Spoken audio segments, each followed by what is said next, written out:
du Seigneur. Voyez, pour proclamer l'évangile de Jésus-Christ. Vous savez, le seul message que nous avons, c'est le message de Jésus-Christ. C'est cela, l'évangile de Christ. C'est ce que lui-même il a enseigné. C'est ce que lui-même il a dit. C'est ce que nous proclamons et c'est ce qui donne la vie. Il dit, toutes choses passeront, mais mes paroles ne passeront jamais. Donc c'est l'évangile, c'est cet évangile que Paul prêche. C'est ce même évangile que le frère Branham a prêché, parce que c'est le Seigneur qui lui a révélé la parole.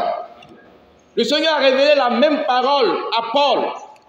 Il a révélé la même parole au frère Franck. Donc il n'y a pas deux évangiles. C'est pourquoi Paul a dit que si quelqu'un vient lui prêcher notre évangile, qu'il soit anathème. Il n'a pas deux paroles. Il y a une seule foi, il y a un seul message. C'est le message de Jésus-Christ. La bonne nouvelle de notre salut. Et c'est là-dedans que nous devons demeurer. Tout autre message qui n'est pas du Seigneur, n'ayons pas peur de le mettre de côté. Elle ne donne pas la vie. Elle est infectée. Et Satan voyait le message. Voyez, le frère Branham dit, qu'est-ce que Satan fait? Depuis qu'il a été chassé du ciel, il est descendu sur la terre. Et tous les dirigeants du monde, il les a corrompus. Il s'est inséré dans leur programme. Et après avoir inséré les dirigeants du monde dans son programme, il vient dans l'église et les dirigeants également, il essaie de l'insérer dans son programme à lui.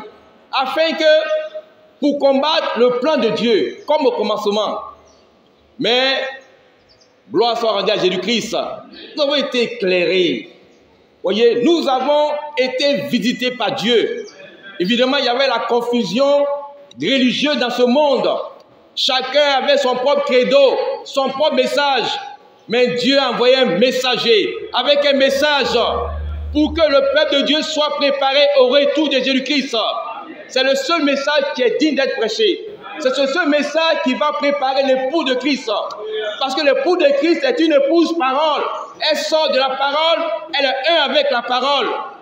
Il n'y a pas d'autre, frère, il n'y a pas d'autre message que cette parole de Christ nous donne la vie. Parce que la foi viendra seulement de la parole de Christ. Et nous devons demeurer dans cette parole. Il nous a dit, si vous demeurez dans ma parole, et moi je demeure en vous, tout ce que vous allez demander, je vous l'accorderai. Il n'y a rien d'impossible à celui qui croit, qui fait confiance à Christ, qui marche après les recommandations du Seigneur, qui écoute la voix du Seigneur et qui le suit. Frère, quels que soient les obstacles, tu seras vainqueur. Tu seras victorieux. Ta foi répondra et tout devra possible parce que Christ est là. Il est l'auteur de la foi et il amènera à la perfection. Ce qu'il nous faut à nous, chacun, c'est d'être connecté à Christ.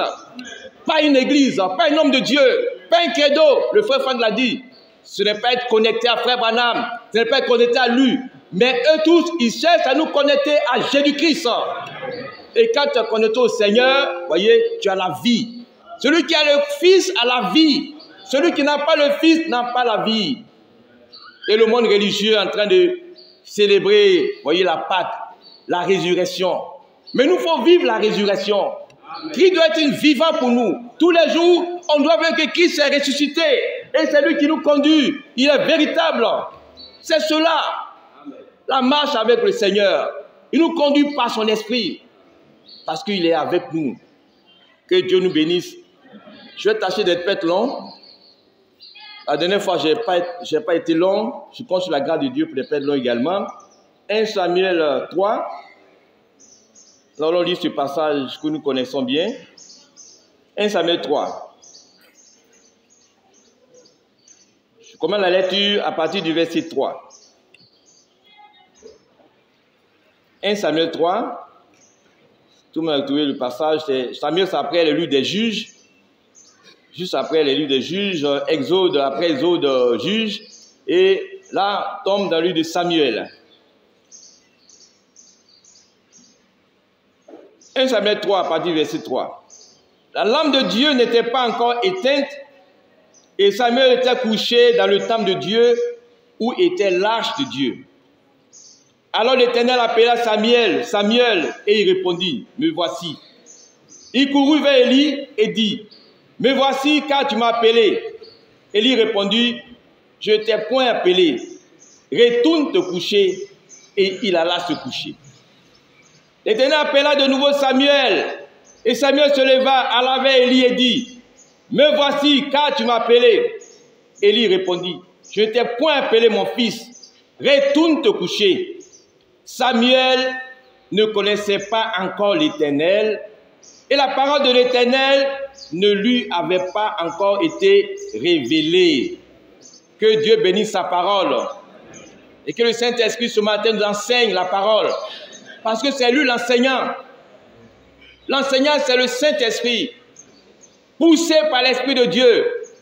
Les personnes, les prophètes, les messagers ont parlé de la part de Dieu. Et donc, nous voyons ici Samuel le prophète. Nous connaissons toute l'histoire de Samuel. Samuel est né. Sa mère s'appelait Anne.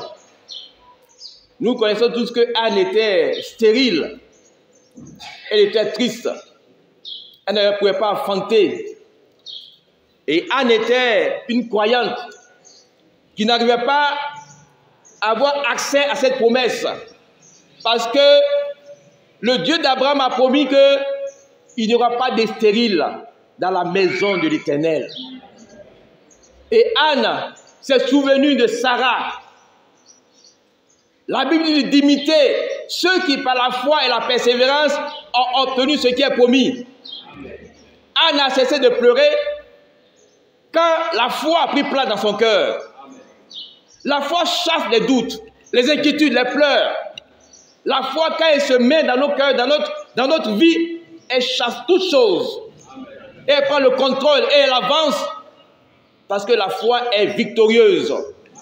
Et l'Écriture dit que c'est la foi en Christ qui nous donne de triompher des choses de ce monde. On aura des tribulations, des épreuves, mais gardons la foi. Ne perds jamais la foi. Ne sommes pas dans la foi, quelles que soient tes adversités, quels que soient les problèmes. N'en veux pas qui que ce soit. Vis ta foi. Que ta foi regarde à celui qui t'a appelé, Jésus-Christ. Et Anne, ce jour-là, elle était fatiguée de pleurer. Frère, quand on est chrétien, souvent on est fatigué mais je suis fatigué. Mais pourquoi je suis en train de souffrir? Pourquoi cette maladie me fait dépenser tout mon argent? Je suis fatigué. Et le Saint-Esprit, voyez, ce compagnon a parlé au cœur de Anne. Et ce jour-là, Anne est partie prier. Elle partait toujours à l'église. Hein? Mais ce jour-là a changé sa vie. Elle a décidé de faire confiance à Dieu, à sa parole. Elle n'est pas allée ce jour-là à l'église comme tous les autres jours. Personnellement, elle avait une rencontre avec Jésus. Comme cette femme qui perdait du sang, elle dit seulement, si je pouvais le toucher, elle voulait seulement un contact, une rencontre avec Jésus. Elle savait que si elle pouvait toucher Jésus, elle serait guérie. Voyez, si tu touches Jésus, il va te visiter. Il va ébranler les fondements. Les choses qui ont pris place dans ta vie, il va tout les détruire. Il va tout restaurer. Prends contact avec Jésus. Viens Jésus mon frère. Viens lui tel que tu es. S'il frappe à la porte de ton cœur, n'hésite pas. Ouvre-lui ton cœur. Il va simplement entrer dans l'amour, dans la douceur, dans la paix. Il va te restaurer. Tout ce qui t'inquiète, te trouble, il va dégager ça. Il va prendre place, il va faire sa demeure en toi. Il vivra sa vie au travers de toi. Oh, le sang de Christ est toujours puissant pour restaurer les vies.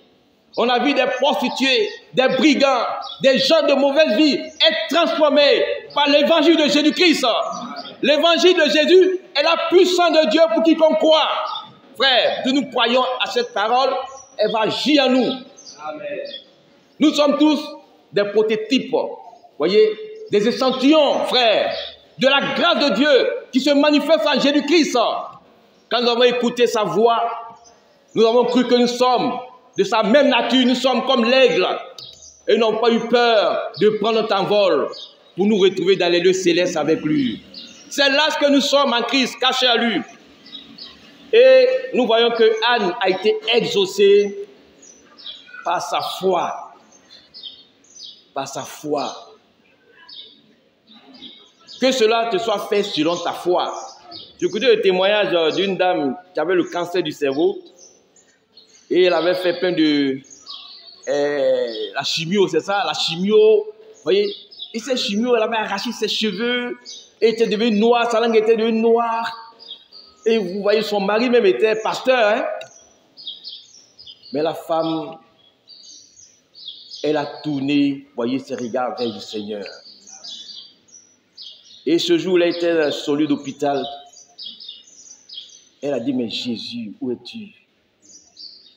Jésus qui a reçu Lazare, où es-tu? Mais tu es mon Dieu, tu es mon sauveur, mais où es-tu, Jésus? Oh, voyez, son cœur, sa foi n'a pas regardé à l'épreuve, mais sa foi a regardé à celui en qui tout est possible. Amen. Dit Jésus. Oh, c'est merveilleux. Quand tu as une foi sincère, que tu t'apportes de Dieu avec une foi sincère, voyez, avec une bonne conscience, le Seigneur te visite. Et le Seigneur l'a visité, son lit d'hôpital. Et dans son témoignage, je lui ai dit, mais je les ai guéris, mais qu'est-ce que je leur ai dit? J'ai simplement dit que ta foi t'a sauvé. Ta foi peut te permettre d'être guéri du cancer. Amen. Mais tu as la foi. Il est venu dire, mais tu as la foi. Tu as la foi. Et elle s'est rendue compte que c'est possible d'être guéri par la foi à Jésus-Christ. Et elle a accepté sa guérison. Elle a cru. Elle dit que quelque chose s'est passé dans son corps. Et il y a une parole qui dit, le Saint-Esprit dit, la foi c'est la démonstration de ce qu'on espère. Elle était alitée, couchée au lit, elle ne pouvait même pas faire mouvement. Elle s'est levée de son lit. Elle a pris son téléphone. Elle a appelé son mari. Quand son mari a décroché, il était perplexe. Qui est au bout du pied? Il dit, c'est moi. C'est toi. Parce qu'il n'imaginait pas que sa femme mourante pouvait s'élever, l'appeler et parler. Et son mari dit, j'arrive. Ils habitaient à Jeanville.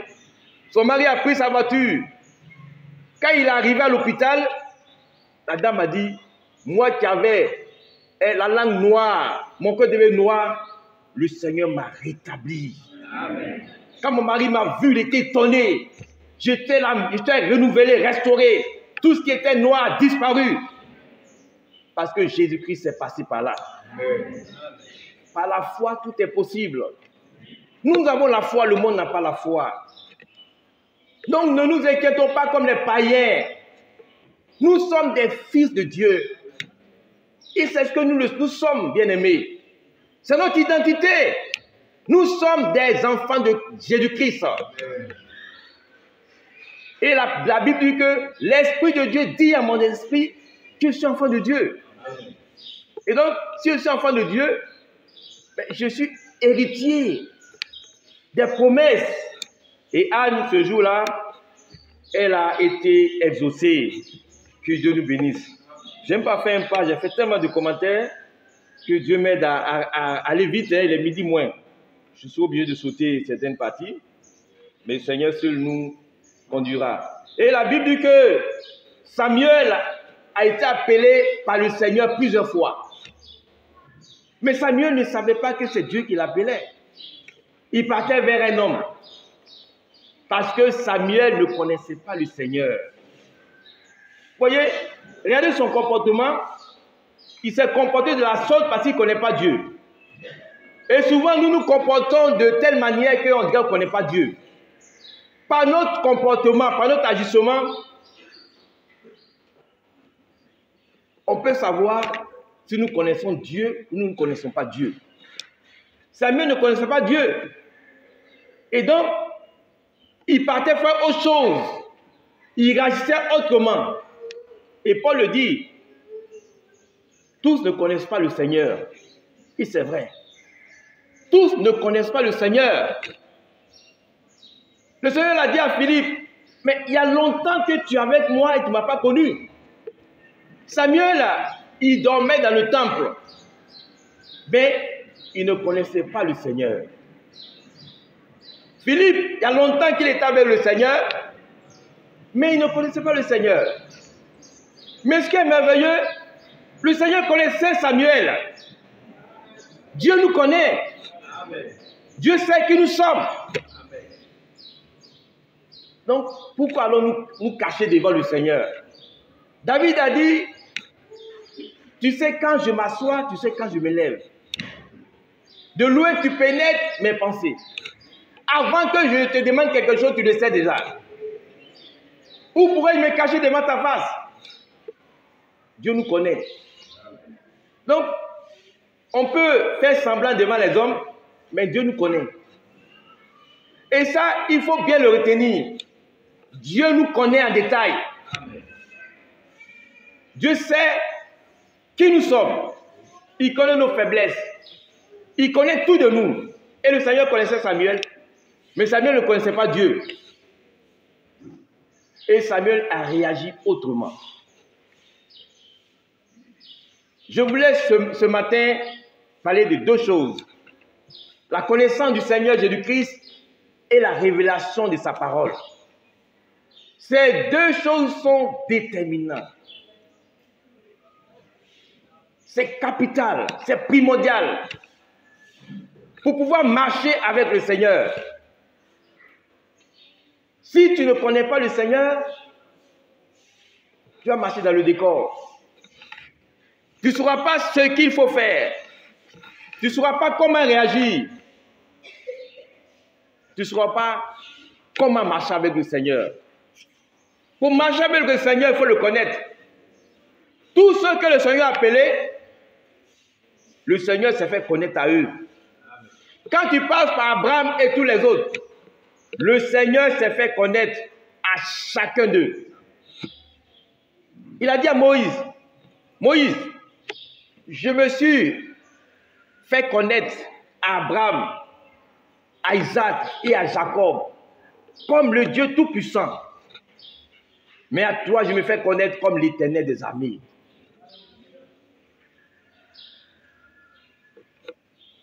Frères et sœurs, les disciples me sont posé la question, mais qui est cet homme-là? À qui le vent obéit, les tempêtes obéissent, mais qui est cet homme? Quand on se pose la question, mais qui est cet homme? C'est qu'on ne le connaît pas bien. Et dans l'église, il y a beaucoup qui ne connaissent pas le Seigneur. Quand quelqu'un connaît le Seigneur, il saura comment marcher avec Dieu. Quand tu connais Dieu, mais tu sais comment réagir. Vous savez, Jonas, quand Dieu l'a appelé, il ne voulait pas écouter Dieu. Et puis il a pris la route, il voulait fuir. Il est monté sur un bateau, et puis il y avait la tempête. Il y avait des événements graves, et le bateau est en train de couler même, mais Jonas dormait. Et quand on l'a réveillé pour dire, mais toi Jonas, tu t'inquiètes pas, nous sommes en train de périr. Jonas savait que c'est à cause de lui que tout ça s'est passé. Il connaît son Dieu. Il sait que Dieu a envoyé ça à cause de lui, à cause de sa désobéissance. Quand tu connais Dieu, quand quelque chose t'arrive, tu sais pourquoi. Tu ne vas pas être là dans la confusion. Jonas connaissait Dieu. Je connais mon frère Cyprien. Je connais mon épouse. Je connais mes enfants. Même si la personne avec qui je vis, même si souvent il ne parle pas, par son attitude, je peux déceler ce qui se passe. Parce que je la connais. Jonas savait que, mais c'était à cause de lui que tout se passait. Mais quand tu es enfant de Dieu, mes frères, sœurs, tu dois tout savoir. Si ton père n'est pas content ou il est content. Mais si tu ignores tout ça, et qui tu es finalement? Donc Jonas a dit, c'est à cause de moi que tout ça se passe. jetez-moi dans la mer, là. Vous aurez la paix. Quand ils l'ont jeté, tout était tranquille. Parce qu'ils savaient que c'était à cause de lui. Ça, c'est la particularité aussi des enfants de Dieu. De connaître leur Dieu. Ils ne sont pas surpris pour se lamenter. C'est pas un véritable enfant de Dieu, là, le repos. Je sais pourquoi ça se passe comme ça. Je sais pourquoi je dois aller dans telle direction. Parce que je le connais. Et quand on jetait dans la mer, tout est une came. Et il y a un poisson, une baleine, qui est venu prendre Jonas pour le déverser à Ninive, là où Dieu voulait qu'il fasse son œuvre. Frère, quand nous sommes de Dieu, que Dieu nous connaît, on ne pourra pas s'échapper. Le pouvoir de nous, voyez, de faire tout ce qu'il veut. Qui va échapper à Dieu? Personne. Et donc, nous devons connaître le Seigneur Jésus-Christ. Voyez, et je vais aller vite. C'est pourquoi le Seigneur a dit à cette femme samaritaine, au puits, si tu connaissais celui qui te demande à boire. Voyez, la rencontre, le Seigneur lui a demandé, donne-moi à boire. Et ils ont engagé une conversation. Le Seigneur dit, si tu connaissais qui était devant toi, qui te demande à boire, toi-même, tu vas lui demander à boire. Et l'eau qu'il va vous te donner coulera dans ton sein et sera des eaux vives. Mais cette femme-là ne connaissait pas qui était là précisément. Elle ne savait pas que c'était le Dieu Tout-Puissant. Elle ne connaissait pas le Seigneur Jésus-Christ. Et comme je le dis, également il y a beaucoup qui ne connaissent pas le Seigneur. En réalité, qui viennent à l'église et qui n'ont pas une connaissance réelle du Seigneur Jésus-Christ. C'est pourquoi le frère Branham a dit, ils ont posé une question au frère Branham. Il dit, mais frère, comment je dois faire pour connaître le Seigneur? Pour pas connaître le Seigneur Jésus-Christ. Il leur a dit, croyez à la parole. C'est la première des choses, croyez à la parole. Et méditez cette parole. Et demeurez dans la prière constamment. Que cette parole-là, vous la méditez continuellement. Dieu se révèle dans sa parole. Voyez, et vous la croyez et vous demeurez en prière. C'est pourquoi elle a dit à Jérémie, si vous me cherchez de tout votre cœur, je me laisserai trouver. Mais les gens n'ont plus besoin, n'ont plus envie de chercher Dieu. C'est ça l'âge de Laodicée. Je me suffis. Je n'ai besoin de rien. Mais le Seigneur dit, mais tu ne sais pas que tu es aveugle, tu es misérable, tu es nu. Le Seigneur nous connaît, frère. Et dans cet âge de Laodicée, beaucoup ne connaissent pas le Seigneur. Mais le Seigneur qui les connaît dit, mais tu ne sais pas que tu es aveugle. Tu es nu, tu es misérable. Frère, comme il est écrit, cherchons l'Éternel pendant qu'il est temps. Même Paul, quand il a rencontré le Seigneur sur la route de Damas, dans ses écrits, il a dit, je veux connaître Christ. Je ne veux pas m'arrêter à écouter un évangile, entendre une parole, à venir à l'église m'asseoir, à dire que j'ai accepté le message. Paul dit, moi je ne veux pas m'arrêter là. Je veux connaître l'auteur de ce message. Je veux connaître l'auteur de la parole. Quand les gens veulent me prêcher, de parler de lui, voici ce que le Seigneur a dit. Voici ce que le Seigneur a dit. Mais si je connaissais celui qui a dit la chose. C'est ce que le frère Branham dit. Mais je veux connaître l'auteur de la parole que de connaître la parole. Tu peux connaître la parole de Dieu, l'enseigner, le dire aux gens. Mais tu peux même ne pas connaître l'auteur de cette parole. Le mieux, c'est de connaître l'auteur de la parole et de connaître la parole de Dieu. Quand les deux vont ensemble, tu marches dans la révélation. Et ce jour-là, quand Jacob, voyez, partait chez son oncle Laban pour y rester à cause de la menace d'Ésaü, Jacob s'est arrêté et il a fait un songe. Et ce songe, il a vu les choses célestes. Il a vu quelque chose d'important pour sa vie. Et quand il s'est réveillé, il a dit, Dieu est sûrement ici. Et dans le livre de Genèse, la Bible dit que c'est là que Dieu s'est fait connaître à Jacob.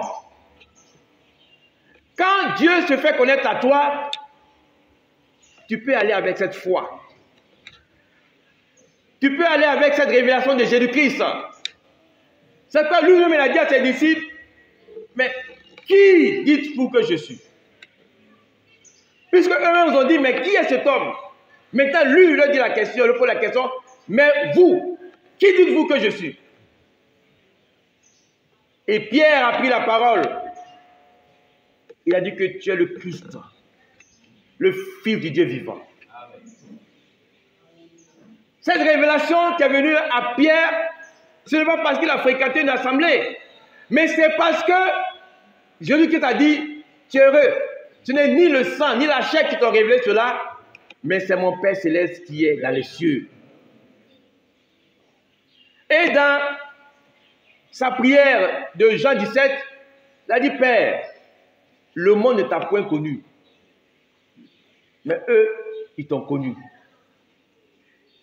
C'est que le Seigneur dit, vous n'êtes pas de ce monde. Vous êtes dans le monde, mais vous n'êtes pas du monde. Parce que vous êtes dans le royaume de son Fils Jésus-Christ. C'est ces choses-là que nous devons comprendre et connaître. Et les disciples, ayant eu cette révélation de qui est Jésus-Christ, le Seigneur leur a dit, sur cette révélation, je bâtirai mon église. Et ce ne sont pas des bâtiments que le Seigneur appelle l'église. Ce sont les rachetés.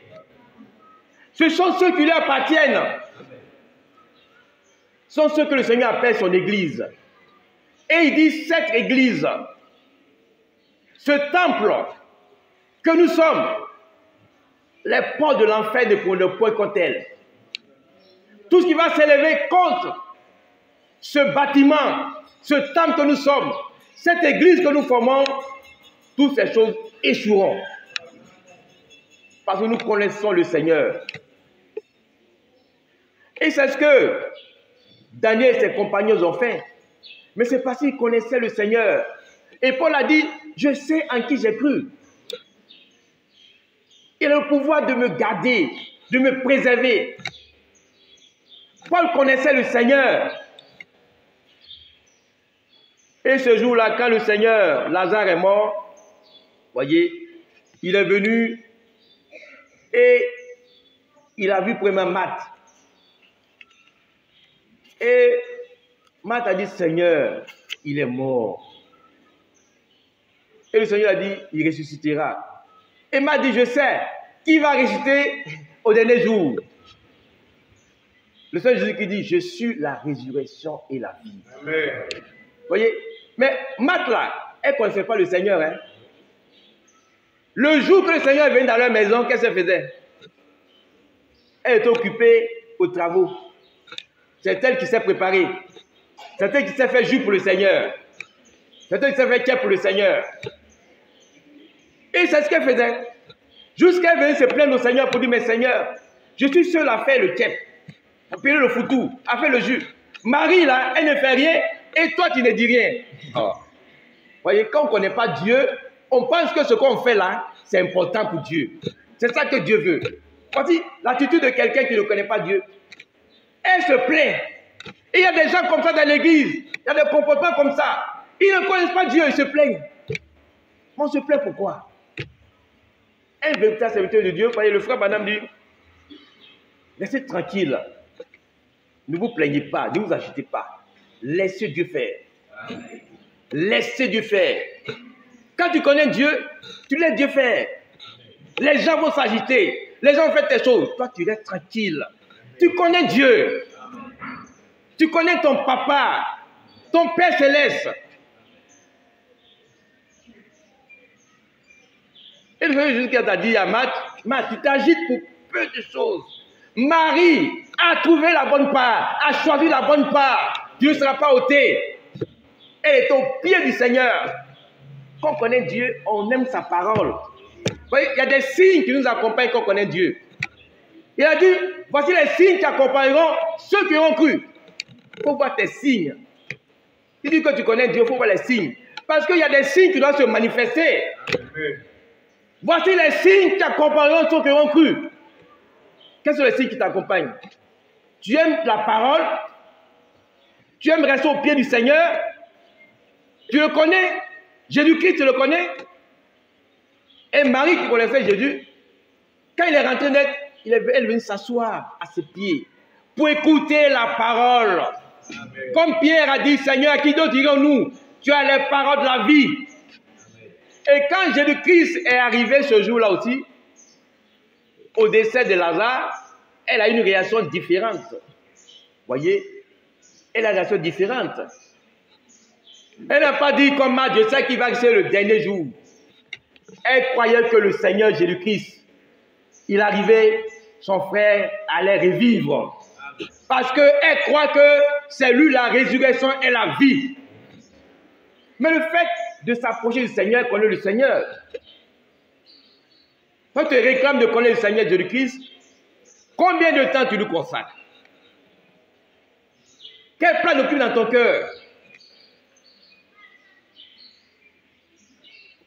Quand on connaît Dieu, on agit autrement. Et Moïse, quand Moïse connaissait Dieu, quand Dieu a envoyé Moïse, Moïse a dit au Seigneur, mais je vais lui dire quoi? Je vais dire quoi aux enfants d'Israël? Tu m'envoies avec un bâton dans la main, avec cette armée puissante de Pharaon, qu'est-ce que je leur dis? Il dit, je suis celui qui suis. Il dit, je suis celui qui suis. Et Dieu s'est révélé à Moïse. Cela a dissipé les craintes de Moïse. Les questions de Moïse, tout était réglé. Il a cru, il a vu qui était ce Dieu tout-puissant. Celui qu'il appelait, il était tout-puissant. Il est parti avec cette foi, comme Jacob. Jacob est parti avec cette révélation de Dieu sur son chemin. Et quand il est arrivé chez son oncle Laban, malgré les souffrances, malgré les difficultés qu'il a eues, il connaissait son Dieu. Son Dieu ne va jamais le trahir, il ne va jamais l'abandonner. La bénédiction vient de l'Éternel. Et c'est elle qui enrichit. Quand tu connais Dieu, tu peux te confier au Seigneur qu'aux hommes. Tu peux te confier réellement dans le Seigneur Jésus-Christ. Frères et sœurs, en venant ici, cherche à connaître Jésus-Christ. Ne reste pas superficiel. Cherche à le connaître. Comme Paul, il dit, je regarde toutes choses comme de la boue, afin de connaître Christ et la puissance de sa résurrection. Celui-là qui est mort et qui est sorti vivant de la mort, moi je veux le connaître. Je veux marcher avec lui. Je veux qu'il soit mon compagnon de tous les jours. Je veux demeurer là où il demeure. Frère, il est important de connaître Dieu. Il est primordial de connaître Dieu. Le Seigneur a dit dans son évangile, voyez, il a dit, il va arriver un moment où des personnes, voyez, vous mettront en prison. Des personnes, voyez, vont vous tuer même, pensant qu'ils sont en train de rendre un culte à Dieu. Mais ils le font parce qu'ils ne connaissent pas Dieu. C'est parce qu'ils n'ont pas connu le Seigneur. Et il y a beaucoup à qui le Seigneur va dire ça. Il dit, je ne vous connais pas. Celui qui connaît Dieu, c'est que c'est un Dieu saint. Et que sans la sanctification, personne ne verra le Seigneur. Je le connais. Je sais qu'il n'accepte pas des choses. Dieu n'accepte pas la médiocrité. C'est pourquoi le sang de Christ était nécessaire pour nous purifier, pour nous laver. Parce qu'il fallait qu'il se présente une épouse sans tache, ni ride, rien d'irréprochable. Et c'est le sang de Jésus qui peut faire cette œuvre. Connaissant le Seigneur, comme le dit les Écritures, combien de fois nous devons le craindre et trembler à sa voix. Connaissant le Seigneur, c'est pourquoi le Seigneur a dit, ne craignez pas celui qui peut tuer le corps, qui vous crée des problèmes, mais craignez plutôt celui qui peut tuer l'âme, qui peut jeter l'âme en enfer. Frère, connaissons le Seigneur. Amen. Il est compatissant, mais l'Écriture dit que Dieu aussi est un feu dévorant. Craignons Dieu pendant qu'il est temps. Et l'Écriture, voyez, nous amène, voyez, à connaître le Seigneur. Et les vierges folles et les vieilles sages, les deux se réclamaient de connaître le Seigneur. Mais au fond, il a dit, je ne vous connais pas. Retirez-vous de moi. Que celui qui prononce le nom du Seigneur s'éloigne de l'iniquité. Déjà, il faut savoir à qui tu as affaire, avec qui tu peux marcher. Il est écrit dans Amos, est-ce que deux personnes peuvent marcher ensemble tant qu'ils ne sont pas d'accord? Mais pour être d'accord avec quelqu'un, il faut le connaître. Pour marcher avec quelqu'un, il faut le connaître. Les païens disent que c'est les oiseaux quoi, de même plumage qui volent ensemble, non? C'est-à-dire qu'ils se ressemblent. Vous voyez? Ils se ressemblent, c'est pourquoi ils marchent ensemble. Des voleurs marchent avec des voleurs. Des drogués marchent avec des drogués. Des filles de Dieu marchent avec des filles de Dieu. Nous sommes d'accord avec le Seigneur. Tant qu'on n'est pas d'accord, on n'est pas d'accord avec le Seigneur, par rapport à sa parole, nous ne pouvons pas marcher avec lui. Voyez? Et l'Écriture nous montre que également Samuel n'avait pas la révélation de la parole de Dieu. Et là aussi, c'est primordial d'avoir la révélation de la parole. Nous savons tous que la parole, elle vient au prophète. Et la révélation de la parole de Dieu, nous, vrais bien-aimés, nous éclaire, nous illumine, nous oriente. Il nous faut la révélation de la parole. C'est pourquoi d'ailleurs, le Seigneur a envoyé un prophète. Tout le temps, le peuple de Dieu a abandonné la révélation. Tout le temps, le peuple de Dieu a interprété les choses de Dieu. Et les gens ne sont plus restés dans la pure révélation. C'est pourquoi il faut que la parole de Dieu véritable soit révélée. Si nous avons accepté le message de Dieu, venant de son serviteur, le prophète, mais c'est parce que c'est la vraie révélation de la parole. Ce n'est pas une parole fabriquée, interprétée. Ce n'est pas des choses qu'un groupe de personnes se sont assis pour dire, voici notre enseignement, voici notre doctrine. Tout cela ne vient pas de Dieu.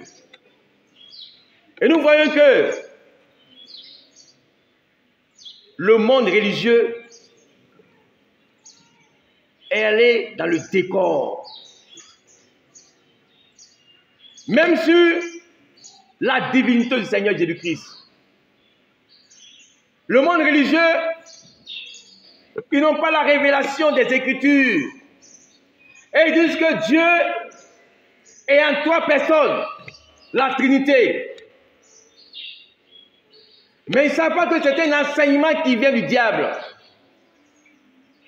Ça n'a rien à voir avec la véritable révélation de la parole de Dieu.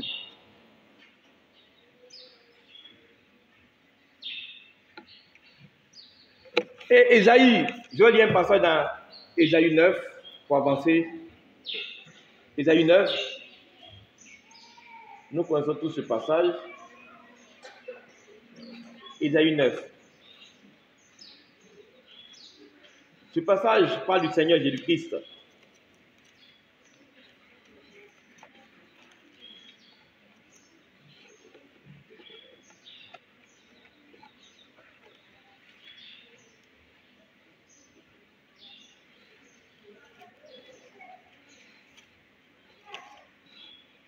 Verset 5. Ésaïe 9, verset 5. Car un enfant nous est né, un fils nous est donné, et la domination reposera sur son épaule. On l'appellera admirable, conseiller, Dieu puissant, Père éternel, Prince de la paix. Qui est cet enfant? C'est le même. Il a dit à Philippe, celui qui m'a vu a vu le Père. Et donc, c'est lui le Père.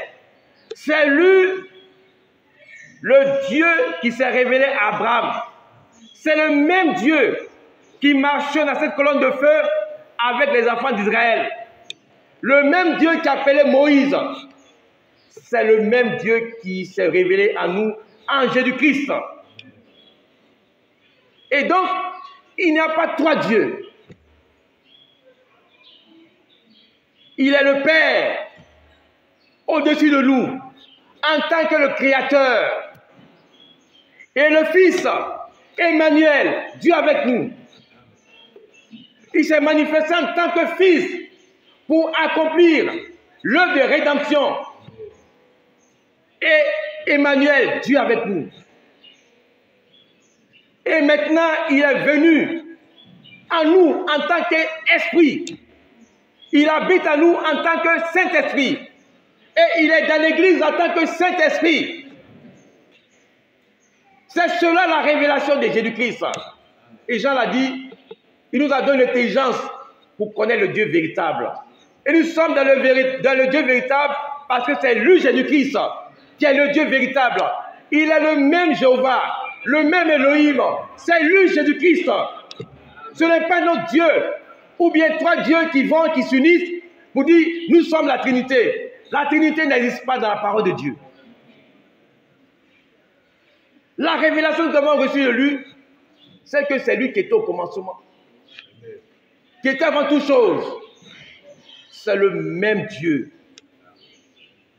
Et c'est en lui que nous avons mis notre foi. Il dit, votre Dieu viendra lui-même, il vous sauvera. Et donc nous devons avoir la révélation de la parole de Dieu. Pour ne pas accepter toutes sortes de doctrines, d'enseignements. Au niveau du baptême, le Seigneur leur a dit, allez-y, baptisez au nom du Père, du Fils et du Saint-Esprit. Le Seigneur a prononcé cette parole. Mais dans l'exécution de cette parole, quand la parole de Dieu vient, il faut avoir la révélation de la parole. Et les disciples sont allés baptiser au nom du Seigneur Jésus-Christ. Et les églises dites de Dieu baptisent au nom du Père, du Fils et du Saint-Esprit. Mais les disciples n'ont jamais baptisé au nom du Père, du Fils et du Saint-Esprit. Parce que dans le nom dans lequel ils devaient être sauvés, ils n'ont pas reçu cette révélation. C'est le nom du Seigneur Jésus-Christ. C'est lui le Père. C'est lui le Fils. C'est lui le Saint-Esprit. C'est lui Jésus-Christ. Et le monde religieux est allé à la dérive. Parce qu'ils n'ont pas reçu la révélation des enfants de Dieu. Voyez? Et nous, nous sommes dans le véritable. Voyez? Et même sur le baptême du Saint-Esprit, frères et sœurs, le Seigneur l'a dit, c'est à leurs fruits que vous les reconnaîtrez. Donc c'est une question de fruits. Un arbre ne peut pas porter de mauvais fruits, ni de bons fruits, pas possible. Chaque sémence produira selon son espèce. La sémence de la parole de Dieu produira selon son espèce. Il n'y aura pas de mélange. Il n'y aura pas sur un arbre des fruits de mangue, des fruits d'oranger, des fruits de papayer. Ça n'existe pas. C'est le faux. Et les ont mis en avant le palais des langues. Ainsi de suite. Frères, nous avons connu le Seigneur. Et Paul a dit, mais avez-vous reçu le Saint-Esprit depuis que vous avez cru?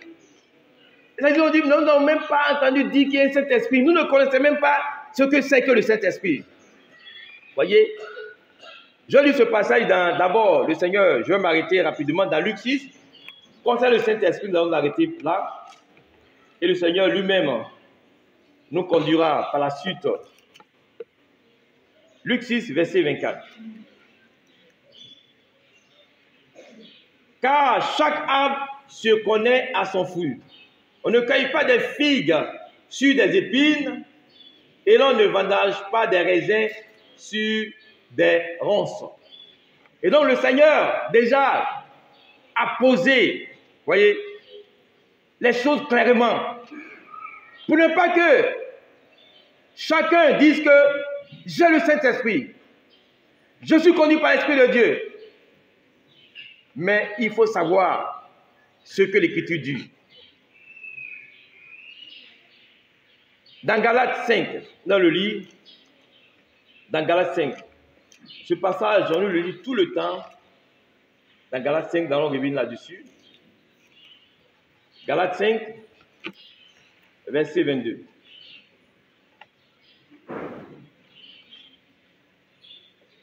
Mais le fruit de l'esprit, c'est l'amour, la joie, la paix, la patience, la bonté, la bénignité, la fidélité, la douceur, la tempérance. Amen. Nous allons parler un peu de ces fruits.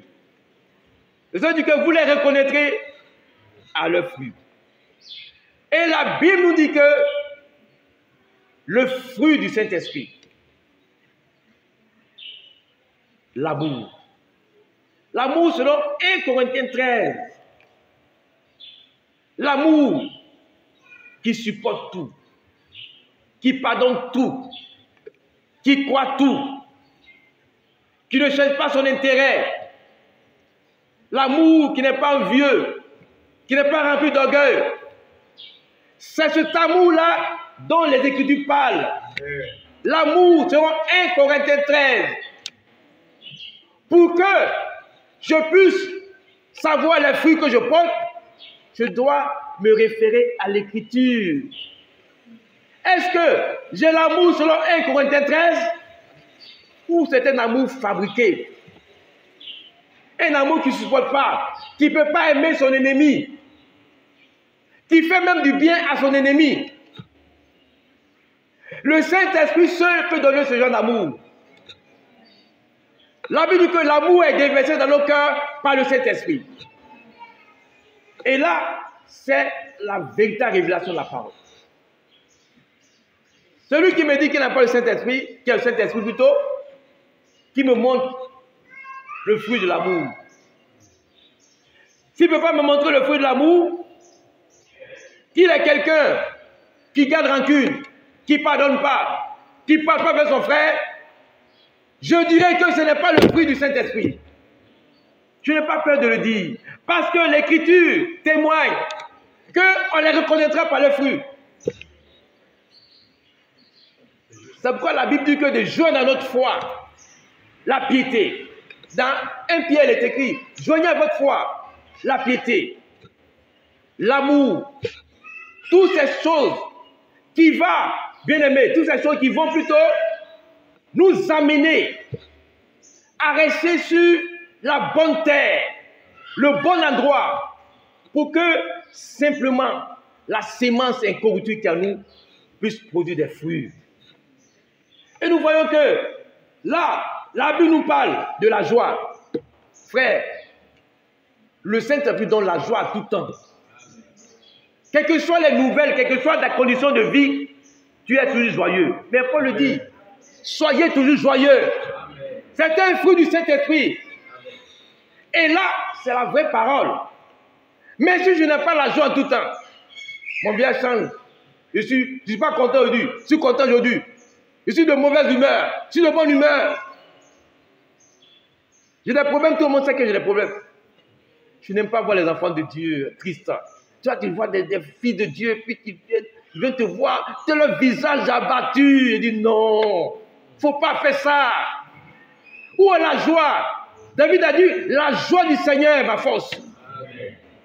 Et David a dit, mon âme, pourquoi t'as battu? Mais parle à ton âme. Mais il dit, espère en l'Éternel. Tu as quel problème, mon âme? Je fais confiance à Dieu. Il agira comme il a dit. Tu parles à ton âme, reste tranquille. Moi, je suis fils de Dieu, je dois être toujours joyeux. Amen. Mais on veut t'annoncer un problème grave. Il dit, je sais en qui j'ai cru. Amen. Comme cette femme, qui dit, tout va bien. On le chante souvent. C'est la femme sudanite. Oui, tout va bien. La mort aussi vient et tout va bien. C'est ça, non? La maladie vient, tout va bien. C'est ça, on le chante. Mais évidemment, elle a vécu. Voyez, elle a vécu ainsi. Tout va bien. Amen. Oui, tout va bien. Sois toujours joyeux. Amen. Si tu as le Saint-Esprit, sois toujours joyeux. C'est l'un des fruits. Mais si tu es quelqu'un qui est toujours là en train de vaciller selon ses humeurs, c'est que c'est un faux fruit, ça n'est pas du Saint-Esprit. Parce que la Bible dit éprouver tout esprit. Frère, éprouvons tout esprit. Les esprits ne sont pas de Dieu.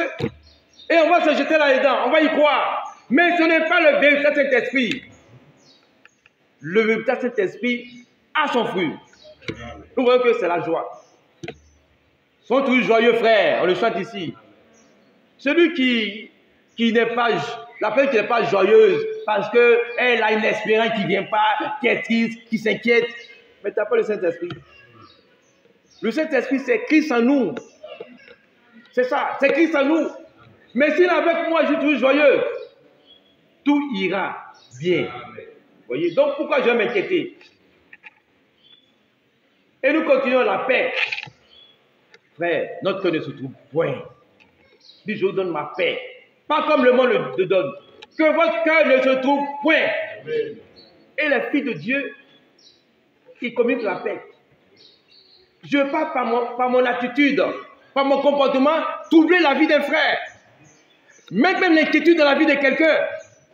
Même si quelqu'un me doit, je ne veux pas l'encaisser pour dire, va être inquiet. Ou bien je vais t'envoyer la police. Non, je suis un fils de Dieu. Je procure la paix. Tous ceux qui sont autour de moi doivent avoir la paix. Même si tu me veux du mal, tu me veux du bien, je veux te donner la paix. Ça, c'est un fils de Dieu. D'autres pensent que c'est une faiblesse. Mais c'est notre nature. En fait, c'est ce qu'il y a en nous. On ne peut pas le fabriquer. Quand quelqu'un fabrique la chrétienté, ça ne va pas aller loin. Mais quand c'est en toi, c'est naturel. Est-ce que tu fais des efforts? Non. C'est naturel. Il est en toi. La paix, frère. La patience. Oh, combien de fois les gens sont impatients. Mais oh, ça c'est un fruit de la patience. Abraham a attendu pendant 25 ans la promesse. Habakkuk dit, si elle tarde, attends-la. Elle s'accomplira certainement. Amen. Mais ça, c'est le Saint-Esprit qui donne ça. Mais je dis, j'ai le Saint-Esprit, mais je ne suis pas patient. Frère, patient. Non, reste tranquille, fais confiance à Dieu. Amen. Non, patiente-toi. Dieu sait toutes choses. Il le fera. Vous savez, la foi, c'est un sixième sens, comme le frère Branham le dit. La foi transcende, ça dépasse tout ce qu'on peut imaginer, nous penser. La foi se connecte aux réalités du ciel, à mon héritage céleste. Dieu amène toutes choses à l'existence. Même ceux qui n'existent pas, les choses qui n'existent pas, Dieu les amène à l'existence. Donc soyez patient avec le Seigneur. Patient, parce que ne te presse pas, ne t'agite pas. Et là, c'est le Saint-Esprit qui le donne. La bonté. Soyons bons les uns avec les autres. Voyez. La bonté. On dit, oh, tel frère, telle sœur, c'est la bonté. La bonté, c'est un fruit du Saint-Esprit. En tout temps, tu es bon. Non, tu es bon. Tu ne cherches pas ton intérêt. Tu es bon. Il y a plus de joie à donner qu'à recevoir. Il ne faut pas chercher tout ce que tu as vu.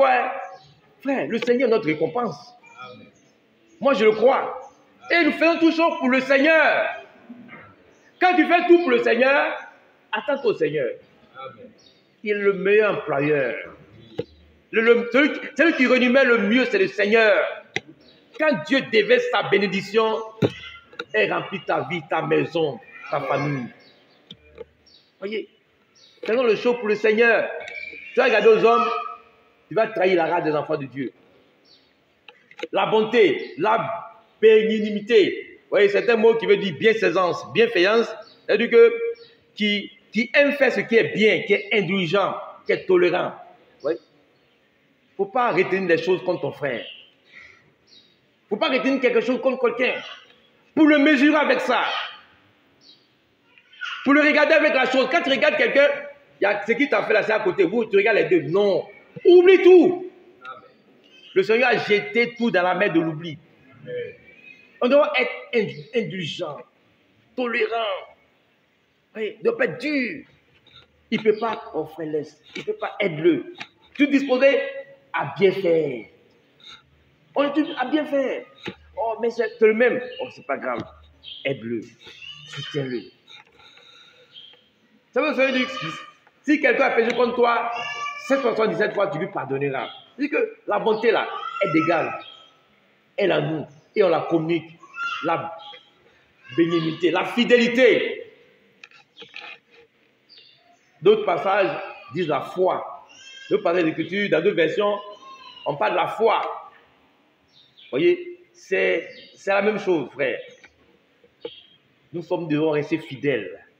Je ai dit que c'est fidèle à les petites choses, il lui confiera des grandes choses. Et le Saint-Esprit nous donne la fidélité. Nous donne d'être fidèles. Dans tous tes engagements, faites fidèle. Si nous avons le Saint-Esprit, on sera tu fidèle dans les choses avec Dieu. Moi, tu gardes la foi. Voyez. Et la douceur et la tempérance. Le Seigneur dit que je suis doux et humble de cœur. Si nous sommes comme le Seigneur, également on va être doux et humble de cœur. Parce que le même esprit qui est en lui est en nous. Donc je ne dois pas être dur, doux et humble de cœur. Nous avons la même nature que le Seigneur. Et c'est le Saint-Esprit qui est en lui, qui était rempli de l'esprit. Donc il avait une nature douce. Vous voyez, il était humble. C'est également ça qui doit nous caractériser. Doux. Vous voyez, pas de personnes violentes, dures dans les paroles, mais doux. Même quand tu n'as pas raison, tu as raison, que tes propos soient faits de douceur. De douceur. Parle comme le Seigneur Jésus-Christ.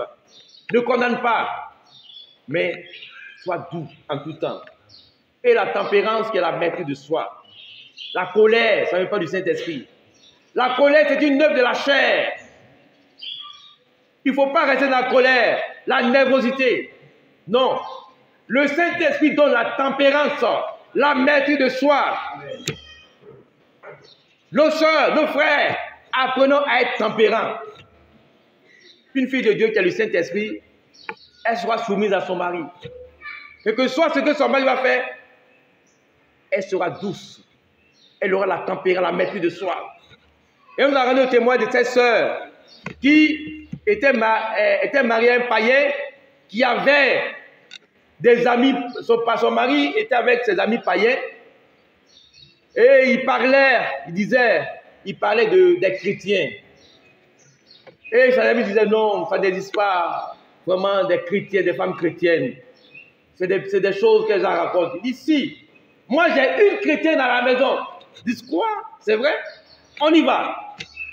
On verra si c'est une chrétienne. Et ce jour-là, ils avaient bu. Et ils sont arrivés. Ils avaient faim. Elle est restée dans la cuisine. Elle a préparé un mets de tout son cœur. Elle a déposé. Quand ils ont goûté, Ils ont jeté. Oh, ça c'est quoi ça? C'est n'importe quoi. Et ses amis s'attendaient à ce que cette sœur puisse réagir. Quand on l'a humiliée. Une femme qui prépare de tout son cœur son repas, et puis tu l'humilies comme ça. Mais on verra son attitude. Mais cette fille de Dieu, qu'est-ce qu'elle a dit? Elle a simplement dit, oh, ce repas ne vous a pas plu? Je vais aller faire d'autres repas, je vais m'améliorer. Je vais faire encore de mieux en mieux pour vous. Frère, ils sont regardés. Ils disent, tu as raison, ça c'est une chrétienne. Elle était remplie du Saint-Esprit. Et elle chantait ce cantique. Jésus-Christ doit porter toute sa croix tout seul. Et elle était en joie de faire toujours l'œuvre du Seigneur. Amen. Frère, nous devons être dans la révélation. Nous ne sommes pas des religieux. Nous avons reçu la vraie parole de Dieu. Amen. Celle qui transforme nos vies. Cet époux de Christ qui s'est apprêté. Amen. Avec la véritable parole. Et nous voyons que tant que Samuel ne connaissait pas le Seigneur, il ne pouvait pas le suivre. Il ne pouvait pas l'obéir. Le Seigneur a dit, je connais mes brebis. Et mes brebis me connaissent. Amen. Elles entendent ma voix et elles me suivent. Amen. Si elles entendent la voix de quelqu'un d'autre, elles n'iront pas. Les brebis connaissent le Seigneur. Et le Seigneur les connaît. Frère, c'est cela. Une relation vivante avec Dieu. Nous conduisons pas à pas, tous les jours de notre vie. Et une révélation de sa parole, de sa volonté, de ce qu'il nous demande de faire. Il nous révèle pleinement les choses. Que le Seigneur soit avec nous. Et que Jésus-Christ soit vraiment notre Rédempteur, notre salut, notre Dieu, notre Seigneur, qui règne entièrement sur nous. Et que chacun de nous, nous puissions chercher le Seigneur pendant qu'il est temps. Nous allons nous tenir debout. Et que chacun dise au Seigneur, je ne veux pas être comme Samuel était en ce temps-là. Tu l'appelais, il ne savait même pas que c'est toi qui l'appelais. Tu lui parles, il ne savait même pas que c'est toi qui lui parles. Et la Bible dit que Dieu parle tantôt d'une manière ou d'une autre, mais là, ne prennent pas garde. Frère, on doit reconnaître la voix du Seigneur. On doit connaître notre Seigneur. Et que Dieu nous fasse, Dieu nous donne la révélation de qui il est et la révélation pleine de sa parole. Prions le Seigneur.